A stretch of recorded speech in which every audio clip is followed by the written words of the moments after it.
2024년 3월 아랍에미리트 아부다비 방공작전센터 지하 2층. 붉은색 경고등이 번쩍이는 가운데 레이더 화면에 미확인 비행체 14개가 동시에 포착됐다. 이란 방향에서 접근하는 드론 편대였다. 작전센터장 칼리드 알 만수리 준장이 낮고 단호한 목소리로 발사 명령을 내렸다. 3초 뒤 아부다비 외곽 사막에서 흰 연기가 치솟았다. 그리고 레이더 화면에서 붉은 점들이 하나씩 사라졌다. 14개 중 14개, 점열이었다. 작전센터 안이 조용해졌다가 한꺼번에 터지는 환호성. 알 만수리 준장은 자리에서 일어나지 않았다. 그는 화면을 바라보면서 아주 작게 중얼거렸다. 천궁, 우리가 선택한 건 옳았다. 여러분, 오늘 이 이야기는 세계 최강 패트리어트 미사일 체계를 신앙처럼 믿던 중동의 방공사령관이 한국산 천궁 앞에서 그 믿음을 바꾸게 된 이야기입니다. 한국이 우주에서 달을 쏘아 올린 게 아닙니다. 하늘에서 적의 미사일을 떨어뜨리는 무기를 만든 것입니다. 끝까지 함께 해주십시오. 구독과 좋아요, 알림 설정까지 눌러주시면 이런 이야기 계속 전해드리겠습니다. 이 영상이 도움이 되셨다면 좋아요와 구독 부탁드립니다. 한국 최고라고 댓글도 부탁드립니다. 감사합니다. 저는 칼리드 알 만수리, UAE 공군 방공사령부에서 28년을 복무했습니다. 걸프전부터 예멘 내전 이후 호르무즈 해협 긴장 국면까지 중동 하늘을 지키는 일을 제 평생의 임무로 삼았습니다. 그 28년 동안 저는 단 하나의 원칙을 갖고 있었습니다. 하늘을 지키는 무기는 미국이 만들어야 한다는 것이었습니다. 패트리어트, 그 이름은 저에게 신앙이었습니다. 그리고 지금 그 신앙이 틀렸다고 말하려 합니다. 1991년 걸프전 당시 저는 아직 젊은 위관 장교였습니다. 이라크의 스커드 미사일이 사우디아라비아와 이스라엘을 향해 날아오던 그 밤들을 저는 아직도 기억합니다. 텔레비전 화면 속에서 패트리어트 미사일이 스커드를 공중에서 격추하는 장면이 반복됐고 중동 전역의 방공 담당자들은 그 화면에 열광했습니다. 저도 그중 하나였습니다. 저 미사일이 있으면 우리나라 하늘은 절대 뚫리지 않는다. 그것이 제 첫 번째 확신이었습니다. 그 확신은 20년 넘게 흔들리지 않았습니다. 패트리어트 PAC-2를 운용하기 시작한 2005년부터 저는 이 체계를 가르치고 훈련하고 개량하는 일에 제 경력의 절반을 쏟았습니다. 미국 레이시온사의 기술 교관들과 함께 6개월씩 공동 훈련을 진행했고 사막 호만기와 모래바람 속에서도 패트리어트는 단 한 번도 저를 실망시키지 않았습니다. 세계 최고, 그 말이 과장이 아니라고 믿었습니다. 2021년부터 상황이 달라지기 시작했습니다. 예멘 후티 반군의 드론과 순항 미사일이 사우디아라비아 아람코 석유 시설을 타격하는 사건이 잇따랐습니다. 패트리어트 포대가 배치된 구역 안으로 드론이 들어왔습니다. 이유는 간단했습니다. 패트리어트는 탄도미사일 요격에 최적화돼 있었고 저고도로 느리게 날아오는 소형 드론에는 상대적으로 취약했습니다. 하늘에 구멍이 뚫리기 시작했습니다. 저는 그 보고서들을 보면서 처음으로 불안감을 느꼈습니다. 패트리어트가 최고라는 믿음과 드론이 들어온다는 현실이 충돌했습니다. 아부다비 방공사령부 내부에서 대안 논의가 시작된 것도 그 무렵이었습니다. 이스라엘 아이언돔, 러시아 S-400, 그리고 이름도 낯선 한국의 천궁. 저는 그 목록에서 천궁을 봤을 때 솔직히 웃었습니다. 한국? 미사일을? 그것도 방공 미사일을? 국방부 전력증강위원회에서 처음으로 천궁 II 도입 검토 의견이 나온 날 저는 바로 반박했습니다. 검증이 안 된 장비라고, 실전 데이터가 없다고, 미국산 패트리어트가 있는데 왜 위험을 감수하냐고. 위원회 분위기는 저와 비슷했습니다. 아무도 진지하게 천궁을 검토하려 들지 않았습니다. 한국산이라는 태그가 그 자리에서 천궁의 가능성을 봉쇄해버렸습니다. 하지만 저를 불편하게 만든 것은 그 다음이었습니다. 위원회 막바지에 한 젊은 분석관이 말했습니다. 장군님, 폴란드가 K9 자주포를 대규모로 도입한 다음에 독일이 주목했습니다. 그리고 루마니아가 K9을 선택하자 유럽 전체가 바뀌었습니다. 천궁도 같은 흐름입니다. 이미 UAE보다 먼저 천궁 II를 도입하려는 나라들이 줄을 서고 있습니다. 저는 그 말을 흘려들었습니다. 하지만 귓속에서 그 말이 며칠 동안 맴돌았습니다. 그해 가을 국방부에서 공식 입찰 공고가 나갔습니다. 패트리어트 PAC-3 추가 도입 또는 대안체계 도입. 저는 당연히 PAC-3이 선정될 것이라고 믿었습니다. 그 믿음이 흔들리기 시작한 것은 미국 레이시온 측의 가격 제안서가 도착한 날이었습니다. 입찰 설명회가 열렸습니다. 아부다비 방위산업단지 내 회의실에 미국 레이시온 대표단, 프랑스 이탈리아 컨소시엄 MBDA, 그리고 한국 LIG 넥스원, 하나 시스템 연합팀이 각자 부스를 차렸습니다. 저는 방공 전문가로서 평가단에 포함돼 있었고, 솔직히 말하면 레이시온 부스 외의 다른 곳은 그냥 형식적으로 돌아볼 생각이었습니다. 레이시온 부스에 먼저 들어갔습니다. 능숙한 영어, 화려한 그래픽, 걸프전과 이라크전에서의 실전 격추록이 담긴 영상. 저는 이 발표를 여러 번 봤습니다. 내용은 20년 거의 같습니다. 변한 것은 가격뿐이었습니다. 하지만 그 친숙함이 오히려 안도감을 줬습니다. 우리가 아는 것, 우리가 믿는 것. MBDA 부스를 지나치면서 프랑스, 이탈리아가 공동 개발한 SAMPT 아스터 시스템 설명을 잠깐 들었습니다. 나토 표준에 맞는 체계로 유럽 방공망에는 강점이 있었습니다. 그러나 중동상 사막 환경에서의 운용 데이터가 부족했습니다. 모래바람과 극한의 열기는 전자장비에 치명적입니다. 저는 그 점을 바로 지적했고 MBDA 담당자도 솔직히 인정했습니다. 한국 부스는 회의실 끝에 있었습니다. LIG 넥스원과 하나 시스템 합동팀이었는데 저는 예의상 10분만 보고 나올 생각으로 들어갔습니다. 그런데 발표가 시작되자마자 제가 예상한 것과 달랐습니다. 화려한 영상이 아니라 데이터표가 먼저 나왔습니다. 운용국별 실전 성능 수치, 기후 조건별 가동률, 요격 성률 통계. 발표자가 말했습니다. 천궁 II는 현재 UAE 도입 전에 이미 사우디아라비아 왕립공군과 계약이 완료된 상태입니다. 실전 환경 데이터를 공개하겠습니다. 저는 의자를 당겨 앉았습니다. 사우디? 사우디가 이미 계약했다고? 저는 그 사실을 몰랐습니다.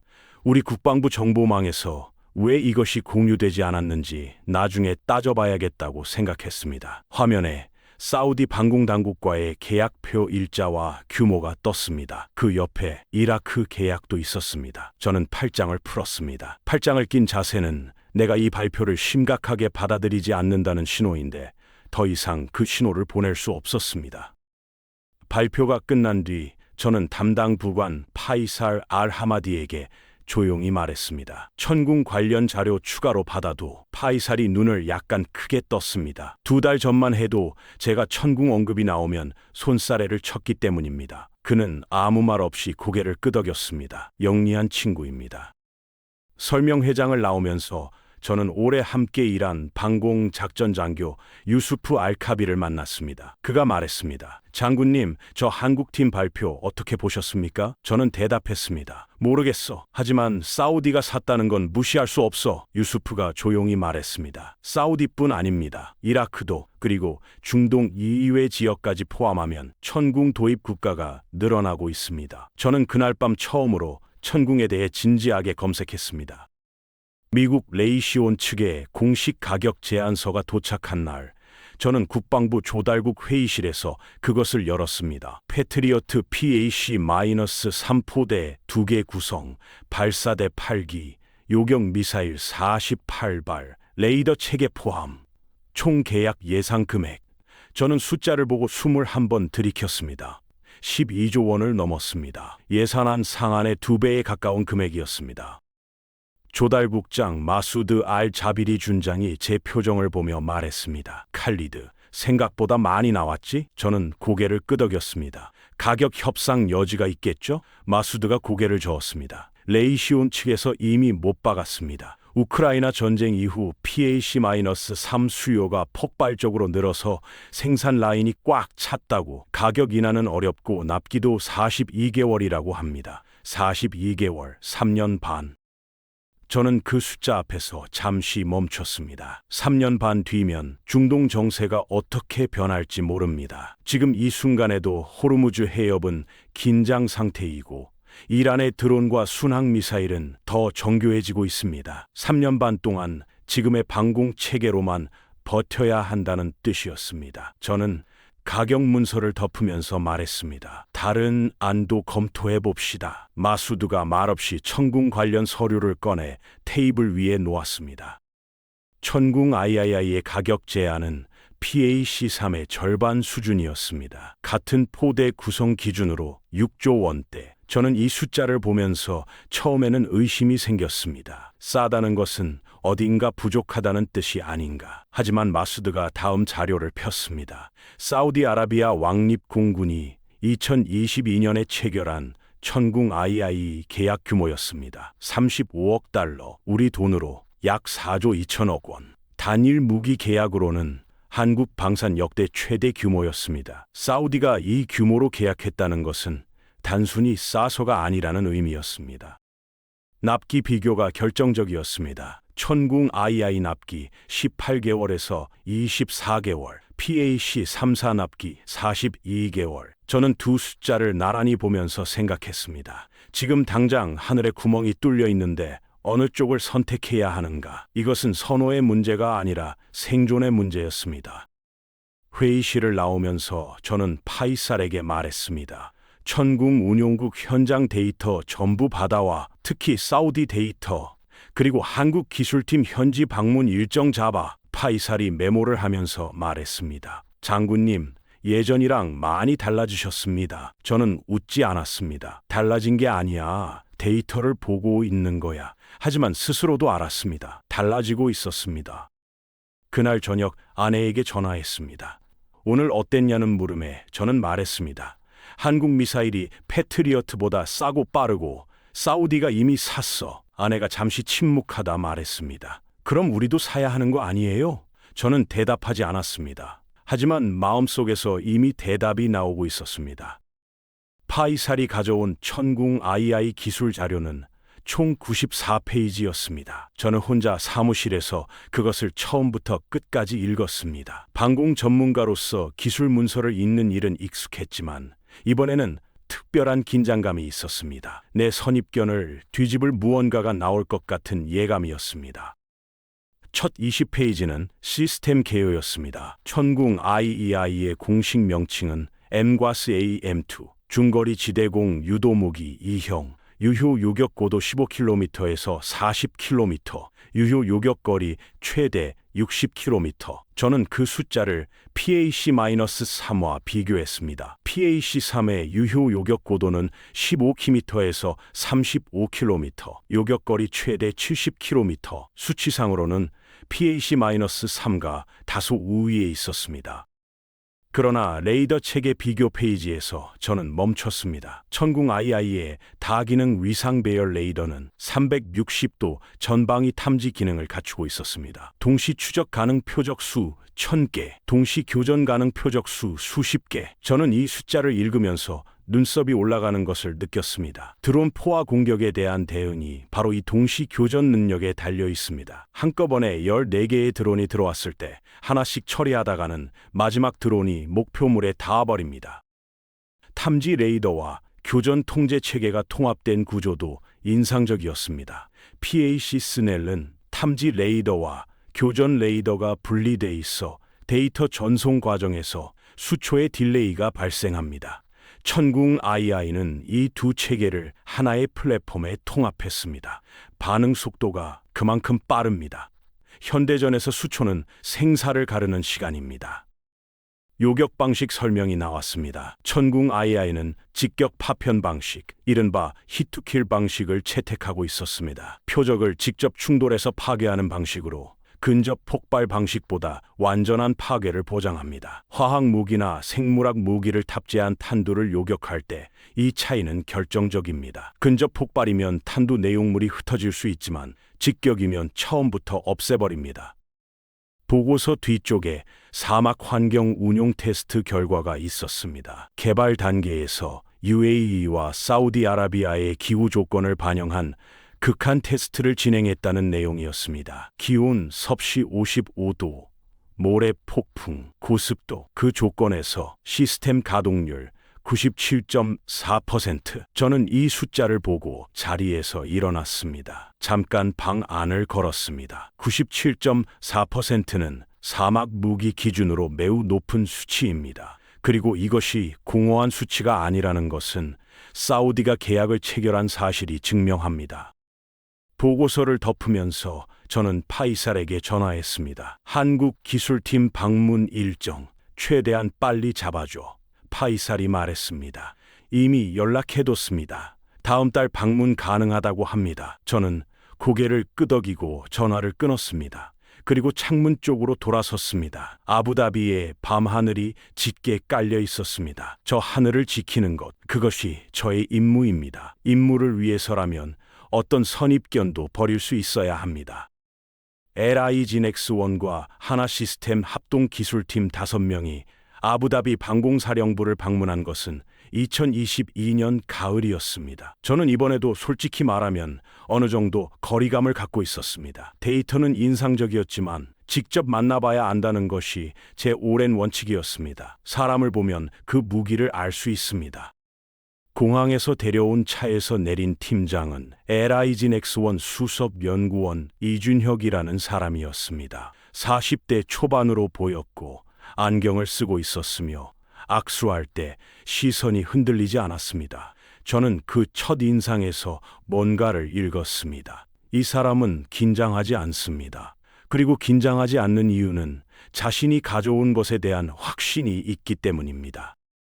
첫날 브리핑은 제가 예상했던 것과 달리 우리 측의 방공 운용 환경 청취로 시작됐습니다. 이준혁 수석이 먼저 말했습니다. 저희가 설명드리기 전에 UAE 방공 환경에서 가장 위협적인 요소가 무엇인지 먼저 여쭤봐도 될까요? 저는 그 질문이 마음에 들었습니다. 팔려는 사람이 먼저 사는 사람의 상황을 묻는다. 그것은 물건을 파는 게 아니라 문제를 해결하려는 자세입니다.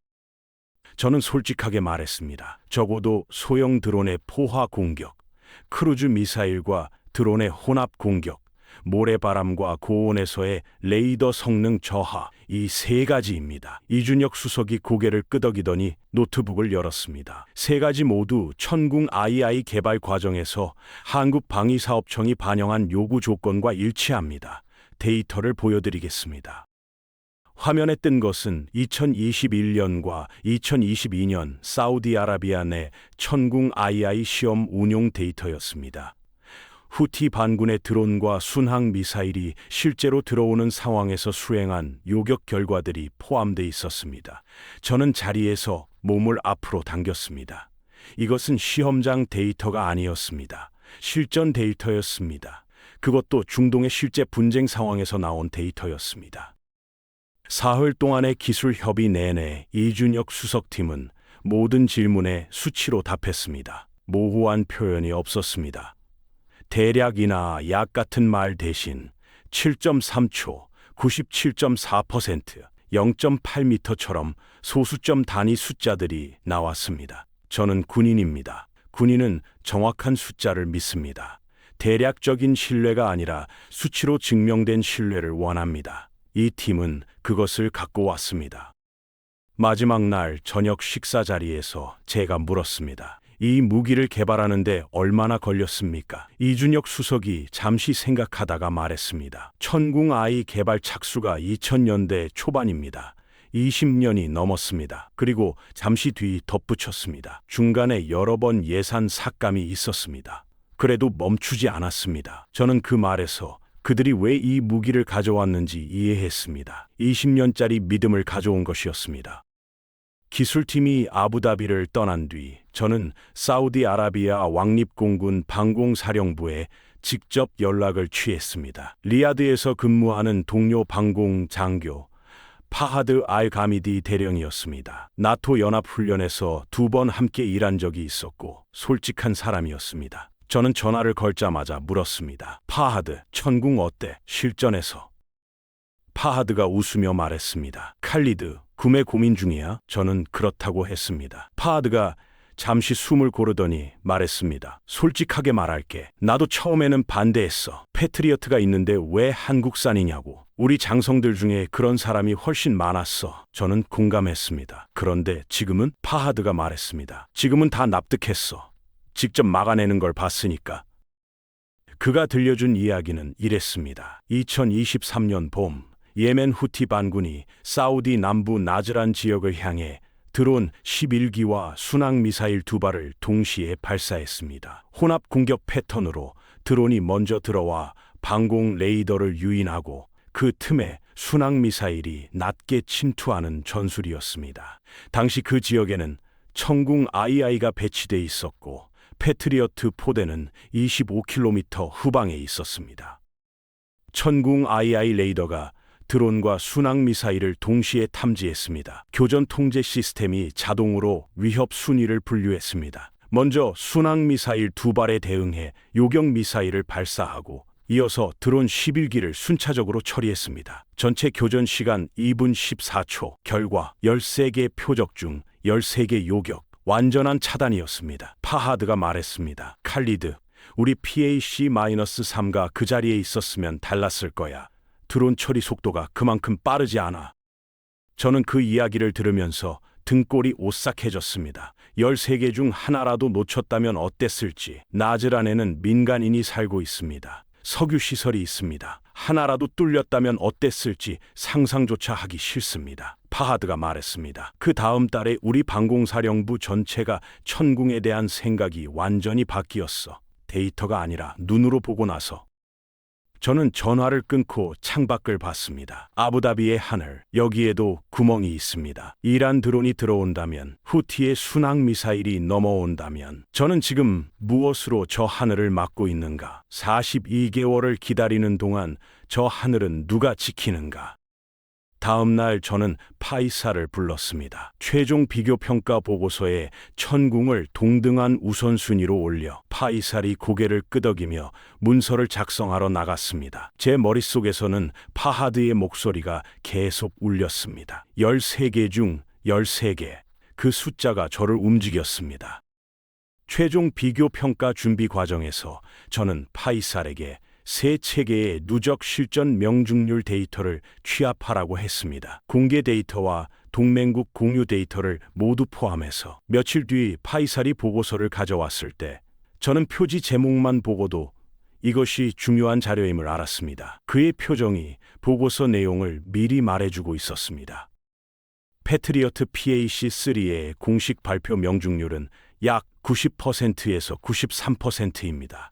그러나 이 숫자는 시험 사격 기준입니다. 2003년 이라크 전쟁 당시 패트리어트가 아군 항공기를 적기로 오인 격추한 사건이 2건 있었고 예멘 내전에서 사우디가 운용한 PAC-2가 후티 미사일을 놓친 사례들이 국제 연구 보고서에 기록돼 있었습니다. 실전 명중률은 공식 발표보다 낮습니다.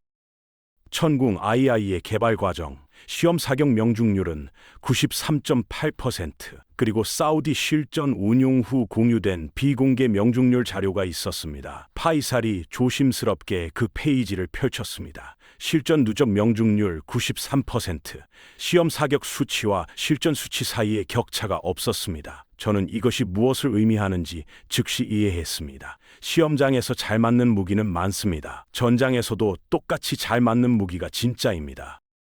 파이살이 다음 자료를 펼쳤습니다. 한국방위사업청이 발표한 방산 빅사의 재무 데이터였습니다. 에라 이진엑스1의 영업이익이 전년 대비 60% 이상 증가했습니다. 한화 시스템도 마찬가지였습니다. 저는 그 숫자들이 단순한 재무 데이터가 아니라는 것을 알았습니다. 수익률이 높다는 것은 기술 격차가 경쟁사보다 앞서 있다는 의미입니다. 그 격차가 수익으로 나타납니다. 파이살이 말했습니다. 장군님, 한 가지 더 있습니다. 그가 꺼낸 자료는 천궁 II의 소프트웨어 업데이트 이력이었습니다. 체계 납품 이후에도 한국 개발팀이 소프트웨어를 지속적으로 업데이트해서 새로운 위협 유형에 대한 대응 능력을 유지한다는 내용이었습니다. 납품하고 끝이 아니라 위협이 진화하는 만큼 무기도 함께 진화시킨다는 것이었습니다.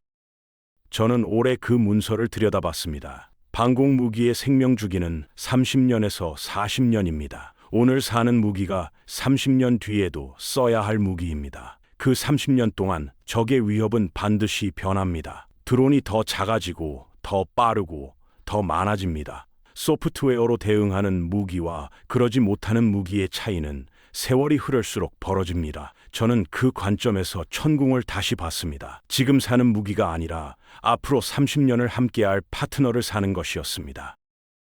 그날 저녁 저는 국방부 장관에게 중간 보고 자료를 올렸습니다. 항목마다 세 체계를 비교한 표였는데 저는 이번에 처음으로 천궁 II 칸에 가장 높은 평점을 적었습니다. 명중률, 반응 속도, 동시 교전 능력, 납기, 가격, 장기 운용 지원 체계, 그리고 보고서 말미에 한 문장을 추가했습니다. 실전에서 검증된 체계를 선택해야 합니다.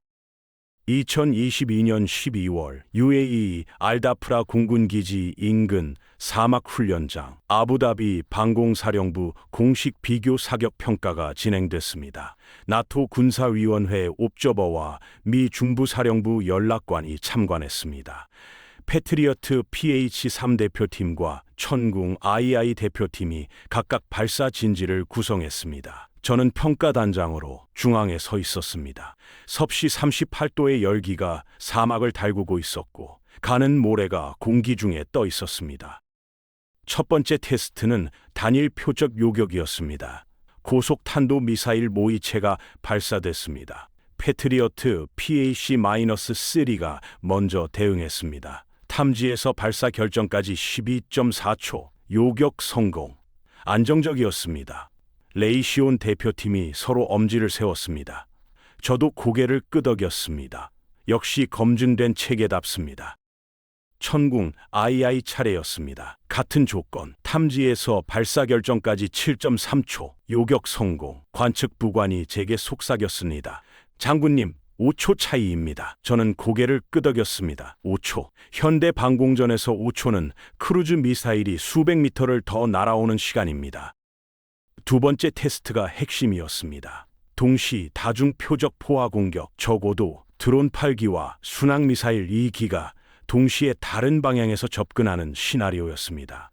이것이 바로 후티가 사우디를 공격할 때 쓴 전술이었습니다. 저는 이 테스트를 위해 오늘 이 자리에 왔습니다.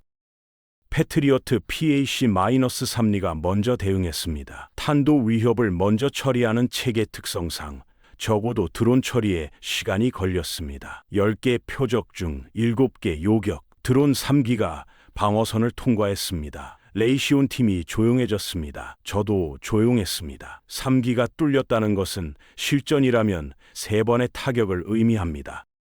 천궁 II 차례, 같은 조건. 저는 화면을 뚫어지게 봤습니다. 레이더가 10개 표적을 동시에 추적하기 시작했습니다. 교전 통제 시스템이 위협 순위를 자동 분류했습니다. 순항 미사일 2기를 먼저, 그 다음 드론을 순차 처리. 2분 31초, 10개 중 10개 요격. 참관석에서 나토 옵저버가 가만히 펜을 내려놓았습니다. 그 작은 동작이 그의 말보다 더 많은 것을 말해줬습니다.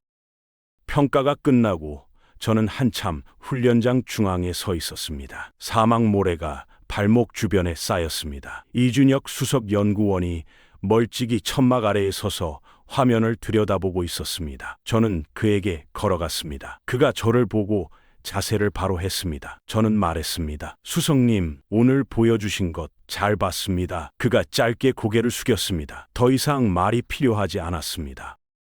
2024년 3월 아부다비 방공사령부 공식 천궁 II 인수식이 거행됐습니다. UAE 국방부 장관, 합참의장, 나토 연락단장이 참석한 자리였습니다. 방공사령관인 저는 인수식 연설을 맡았습니다. 국방부에서 준비해준 연설문이 있었습니다. 저는 그것을 읽다가 중간에 멈췄습니다. 연설문에는 UAE 방공력을 한 단계 격상시킬 첨단 무기 체계를 도입하게 됐습니다. 라는 문장이 있었습니다. 틀린 말이 아닙니다. 하지만 충분한 말도 아닙니다. 저는 연설문을 접고 마이크 앞에 섰습니다. 그리고 제 언어로 말했습니다. 오늘 UAE 하늘을 지키게 된 이 미사일은 코리아산입니다. 한국이라는 나라에서 만들었습니다. 20년 전이었다면 저는 그 말을 쉽게 하지 못했을 것입니다. 하지만 오늘 저는 자신 있게 말합니다. 이 무기는 실전에서 검증됐습니다. 우리와 같은 하늘, 같은 위협, 같은 조건에서 이미 하늘을 지켜낸 무기입니다. 장내가 조용해졌습니다. 저는 계속했습니다. 우리는 오랫동안 무기의 국적보다 무기의 성능을 봐야 한다고 배웠습니다. 그러나 실제로는 그렇게 하지 못했습니다. 익숙한 것이 안전하다는 착각이 있었습니다. 오늘 저는 그 착각에서 벗어났습니다. 데이터가 저를 여기까지 데려왔습니다. 연설이 끝나고 행사가 진행되는 동안 저는 군중 속에서 이준혁 수석 연구원을 찾았습니다. 그는 앞줄이 아니라 중간 어딘가에 서서 발사대가 정렬되는 것을 바라보고 있었습니다. 저는 그에게 다가갔습니다. 그가 저를 보더니 자세를 바로 잡았습니다. 저는 손을 내밀었습니다. 그가 악수를 받았습니다. 저는 물었습니다. 이 무기를 만드는데 참여하신 지 얼마나 됐습니까? 그가 잠시 생각하다가 말했습니다. 천궁 프로젝트 합류는 2009년입니다. 15년 됐습니다. 15년. 저는 그 세월을 생각했습니다. 15년 동안 하나의 무기를 만들어 온 사람. 그 무기가 이제 아부다비 하늘 아래 서 있습니다. 저는 말했습니다. 수석님, 이 무기가 우리 하늘을 지킵니다. 감사합니다. 이준혁 수석이 잠시 입술을 다물었습니다. 그리고 말했습니다. 잘 써주십시오. 짧은 말이었습니다. 그러나 그 안에 15년이 담겨 있었습니다. 저는 그것을 알았습니다. 사막 바람이 불어왔습니다. 발사대 위에 UAE 국기와 회사 로고가 나란히 달려 있었습니다. 그리고 그 아래에 메이드 인 코리아. 저는 그 글씨를 오래 바라봤습니다. 인수식 다음 날, 저는 서재에서 한국에 대한 자료를 꺼냈습니다. 사실 저는 이 나라에 대해 거의 아는 것이 없었습니다. 삼성 휴대폰, K-팝, 그리고 방산 무기. 제가 한국에 대해 알고 있는 것은 그 세 가지가 전부였습니다. 저는 부끄러웠습니다. 이 나라의 무기를 사면서 이 나라에 대해 아무것도 모른다는 것이. 1950년 한국 전쟁. 저는 그 전쟁을 책으로만 알고 있었습니다. 하지만 자료를 읽으면서 처음으로 그 전쟁의 규모를 실감했습니다. 한반도의 80%가 전쟁의 피해를 입었습니다. 서울이 3번 점령됐다가 수복됐습니다. 수백만 명이 죽었습니다. 전쟁이 끝난 1953년, 한국은 전 세계에서 가장 가난한 나라 중 하나였습니다. 1인당 국민소득 67달러, 아프리카의 가난한 나라들보다 낮은 수치였습니다. 그 나라가 지금 세계 최고 수준의 방공 미사일을 만들어 중동에 수출하고 있습니다. 저는 이 역전이 어떻게 가능했는지 계속 생각했습니다. 한국은 석유가 없습니다. 광물 자원이 풍부하지도 않습니다. 주변에 중국, 일본, 러시아라는 강대국들이 둘러싸고 있습니다. 그런 나라가 어떻게 이것을 해냈습니까? 이준혁 수석이 아부다비를 떠나기 전날 저녁 식사 자리에서 한 말이 기억났습니다. 우리나라는 항상 위협 속에 있었습니다. 그래서 방어를 가장 잘해야 했습니다. 그 말이 전부였습니다. 위협이 기술을 만들었습니다. 포기하면 사라지는 처지였기 때문에 포기하지 않았습니다. 그 절박함이 20년이 넘는 연구와 개발로 이어졌고 천궁이 그 결과입니다. 저는 중동에서 태어나 중동에서 자랐습니다. 전쟁이 무엇인지, 하늘이 뚫린다는 것이 무엇인지 압니다. 석유시설 하나가 타격당하면 수천 명이 일자리를 잃습니다. 민간인 거주 지역에 드론 한 대가 떨어지면 가족이 사라집니다. 하늘을 지키는 일은 숫자가 아니라 사람의 문제입니다. 천궁을 만든 사람들도 그것을 알고 있다고 저는 생각합니다. 자기 나라도 위협받는 나라입니다. 북한의 미사일이 수시로 동해와 서해로 날아오는 나라에서 그 위협을 막기 위해 만든 무기를 우리에게 팔았습니다. 그들이 만든 것은 수출용 제품이 아니었습니다. 처음부터 실제로 위협을 막기 위해 만든 무기였습니다. 그 진심이 93% 명중률로 나타났고 13개 중 13개 격추로 증명됐습니다. 저는 오늘 이 이야기를 마치면서 한 가지를 말하고 싶습니다. 전쟁을 막는 무기는 전쟁을 가장 두려워하는 나라가 만든다는 것입니다. 한국은 그 나라입니다. 천궁은 그 나라의 두려움이 만든 가장 믿을 수 있는 방패입니다. 그 방패가 지금 아부다비 하늘 아래에 서 있습니다. 저는 그것이 자랑스럽습니다. 그리고 감사합니다.